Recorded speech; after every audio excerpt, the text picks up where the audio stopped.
clean up your act. Greetings once again, and welcome to another edition of Practical Assertion. I've got to tell you that if I sounded a bit perturbed as I opened, you read me correctly. It bothers me that people are so inconsiderate as it relates to their trash. I live in a beautiful neighborhood and my street is divided by a median. The city does a good job of keeping it mowed and keeping the trees trimmed. They recently installed street lights, which added to the character of the neighborhood. Here's the problem. Your cousins keep driving up and down the street and throwing their trash out into the median and onto our lawns. These sorry, nasty, inconsiderate morons don't even have the decency to keep the trash bag in their car or just hold on to it until they make it to their next stop and deposit it into a trash receptacle. Shaking my head. You can't convince me that these same irresponsible, careless, immature, sorry excuses of people aren't going to stop by a gas station. You know, the places that have these huge, enormous, gigantic trash cans in between each pump just begging for waste. You can't tell me that they aren't going to stop by one of them at some point in the day.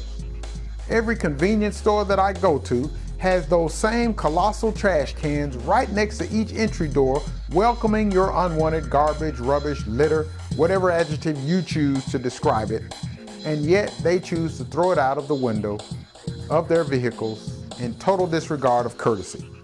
Makes me wonder where they got their home training. Oh wait, that's the problem. They didn't get any home training. Well, I stand corrected. They got home training all right, but it didn't include cleanliness. I'd be willing to bet you that if you were to go to their houses, apartments, or their dwelling places, you will find the same nasty, deplorable, appalling conditions there. You know what else is so sad? This just doesn't happen on our street. The other evening, I was on the train headed home and two young ladies boarded and were in need of seats. Being the gentleman that I am, I gave up my seat so that they could sit across from one another. They even thanked me for my gesture. Chivalry is appreciated. I stand corrected. See my blog page for that edition and you'll understand what I've just said. I'm feeling really good right about now, but then one of them pulled out her Subway sandwich and guess what, y'all? Your cousin extracted a piece of wilted lettuce and I'll let you guess what she did with it. Yep, you're right. She threw it on the floor. I had already been inspired to address this topic based on those folk who throw trash out of their cars, so this just reaffirmed the need of folk to clean up your act. I almost told her to give me my seat back, shaking my head again. I get to my stop, still shaking my head, and I head over to the bus stop and look down, and you're not going to believe what I see on the ground. A rolled up dirty diaper. How many cousins do you have? They are everywhere. The even sadder part about the dirty diaper is that 3 steps from the bus stop was, you guessed it, a humongous trash can doing what they do with its big mouth open saying, "Feed me." Some of you may be thinking, boy, he sure is ranting about nothing, but is it nothing for people? Do they qualify to be called people? To be so inconsiderate and lazy? Just 3 more steps and she or he could have did the right thing and even got a little exercise on top of that.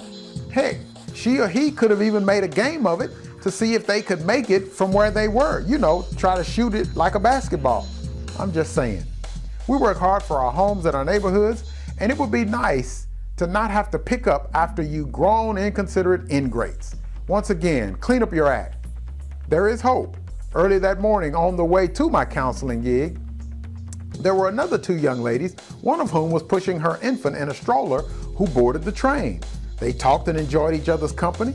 It became obvious that the baby needed changing, and so the friend took the baby that they sat across from each other and changed her. Once finished, the friend tossed the dirty diaper to the mother. Remember, I'm already in practical assertion mode with the topic in my mind, so I watched to see what mom was going to do.